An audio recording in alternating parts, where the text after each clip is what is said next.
ప్రభువునందు ప్రియులారా, మీ అందరికీ ప్రభు అయిన యేసుక్రీస్తు నామమున శుభములు. మనము పాపము చేయకూడదనుటకు 20 కారణాలు అనే శీర్షిక క్రింద గత వీడియోలో పాపము జలగలాంటిదని, అది మనకు తృప్తినివ్వదని మనము నేర్చుకున్నాం. నేటి వీడియోలో పాపము మనకు పనికి మాలిన తెలివినిస్తుంది అనే అంశమును ధ్యానం చేద్దాం. ఆదాము హవ్వలు దేవుడు తినవద్దని చెప్పిన పండును తిని పాపం చేశారని మనకు తెలుసు. వారు పాపం చేసిన తరువాత కలిగిన పరిణామాలను పరిశీలించి పాపము చేయకూడదనుటకు గల 20 కారణాలలో 2వ కారణాన్ని తెలుసుకుందాం.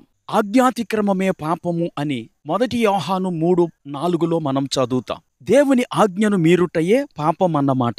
ఆదాము హవ్వల విషయంలో పాపం అంటే మొదటిగా మన నిర్దోషత్వాన్ని పోగొట్టుకొని దోషాన్ని మూటగట్టుకునే ప్రయత్నమే. ఆదాము హవ్వల విషయంలో పాపం అంటే రెండవదిగా దేవుని స్వరూపము మనలో అడుగంటి సాతాను యొక్క స్వరూపమును పొందుకోవటం. ఆదాము హవ్వల విషయంలో పాపం అంటే మూడవదిగా అమరత్వాన్ని స్వీకరిస్తున్నట్లు కనిపించినా నిజానికి మరణాన్ని కోరి తెచ్చుకోవటం పాపం. 4వదిగా వద్దు అన్న చెట్టు పండు కూడా తిని తోట అంతటిని సంపాదించుకున్నానని అనుకుంటూ చివరికి తోటను పోగొట్టుకోవటమే పాపం. పాపానికి పాపం అంటే సిగ్గు. అయితే తీరా పాపంలో పడ్డాక ఆ సిగ్గు కాస్త అంతరించిపోయి ఏదో ఉపాయంతో మన యొక్క ఆధ్యాత్మిక నగ్నతను కప్పిపుచ్చుకోవాలని తాపత్రయపడుతూ ఉంటాం. అలాగు చేసి సమాజములోను సంఘములోను ఘరానా వ్యక్తుల్లాగా మసులుకోవచ్చు. ఇలాంటి దాగుడు మూతల వంచన మనస్తత్వమే పాపం. ఆదాము హవ్వలు పండు తినిన తరువాత దేవుని యొద్దకు వెళ్ళి పశ్చాత్తాపపడి క్షమాపణ అడిగి తమకు కలిగిన సిగ్గు నుండి రక్షింపమని అడుగుటకు బదులు ఆకులతో కచ్చడాలు అల్లుకొనుట ద్వారా పాప పరిష్కార పద్ధతిని తామే సాధింపగలమని అనుకొనుట పాప లక్షణమై ఉన్నది. ఈ లక్షణమే నేటికి అనేకులను వంచిస్తోంది. పాపం వల్ల దాపురించిన తమ దుస్థితిని తామే చూడలేకపోయారు సరికదా, దేవుడు చూస్తాడేమో అని చెట్టుచాటున దాక్కున్నారు ఆదాము హవ్వలు.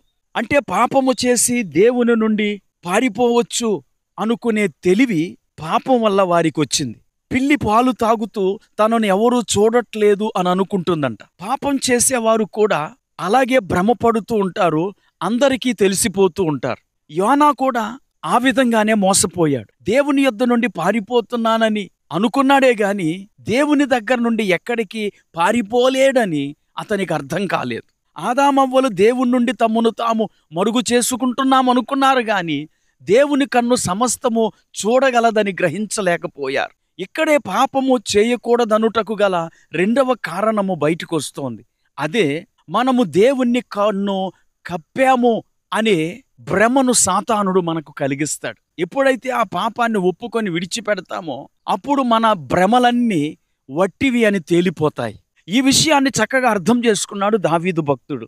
అందుకే 139వ కీర్తన 7-10 వచనాలలో నీ ఆత్మ నుండి నేనెక్కడికి పోవుదును, నీ సన్నిధి నుండి నేనెక్కడికి పారిపోవుదును, నేను ఆకాశమునకెక్కినను అక్కడ నీవు ఉన్నావు, నేను పాతాళమందు పండుకొనినను అక్కడను ఉన్నావు అంటూ దేవుని సన్నిధి నుండి నేనెక్కడికి పారిపోలేనని ఒప్పుకున్నాడు.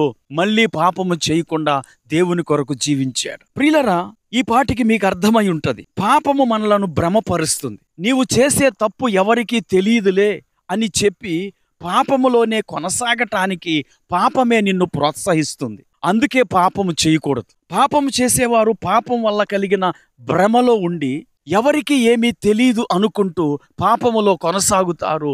తరువాత ఏదో ఒక టైం వస్తుంది, ఆ టైములో వారు అల్లుకున్న అంజూరపు కచ్చడాలు ఎండిపోతాయి, తమ యొక్క నగ్నత బయటపడుతుంది. పాపం చేసేవారు కూడా ఏదో ఒక రోజు బయటపడి సిగ్గుపడిపోతారు. కనుక పాపము చేయకుండా ఉండుట కొరకై దేవుడు అనుగ్రహించు శక్తి సామర్థ్యాలను, కృపను అడిగి పొందుకుందాం. ప్రార్థన చేసుకుందాం. కృపా కనికరం కలిగిన మా తండ్రి, నీకు వందనాలు. పాపం ఎందుకు చేయకూడదో మీరు మాకు తెలియచేశారు.